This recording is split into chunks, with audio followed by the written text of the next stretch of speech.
ডাক্তারবাবু আসছি। আসুন, বলুন কি হয়েছে? এই দেখুন ছেলেটা দুদিন ধরে কিচ্ছু খেতে পাচ্ছে না, যা খাচ্ছে বমি করে দিচ্ছে। দেখি, জোরে শ্বাস নাও। অমনি করে নেবো, কাতু কাতু লাগছে। একটু উল্টো পাল্টা খেয়েছিল? তেমন কিছু খাইনি, এই দুদিন আগে একটা ভোজ ছিল তো ওখানে গলা অবধি খেয়েছিল। না গো মিছ কথা বলছে, গলা অবধি খেতে দেয়নি, একটু করে বাকি ছিল। লাস্ট কখন খাবার খেয়েছিল?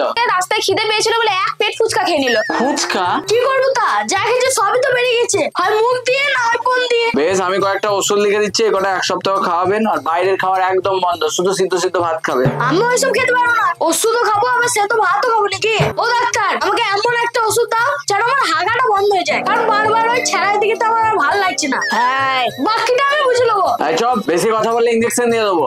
তুমি আমাকে ইনজেকশনে ভয় দেখাচ্ছ? এক্ষুনি এই দেবো দেখা। এক্ষুনি আসছি না। উনি করিস না রে, হাগা বেরিয়ে যাবে বাড়িতে, আর একটা শুকনো প্যান নাই, সব ভিজে আছে। আপনি করবি না কিন্তু। ও মা, সত্যটা আমি করবো। ও স্যার তাড়াতাড়ি ওষুধ দাও, প্যানটা হেঁটে ফেলো গো। হ্যাঁ, এনগুন। হ্যাঁ দিন, আমার প্যানটা জল করতে লেগেছে। এই বাইরে নিয়ে যান, বাইরে নিয়ে যান।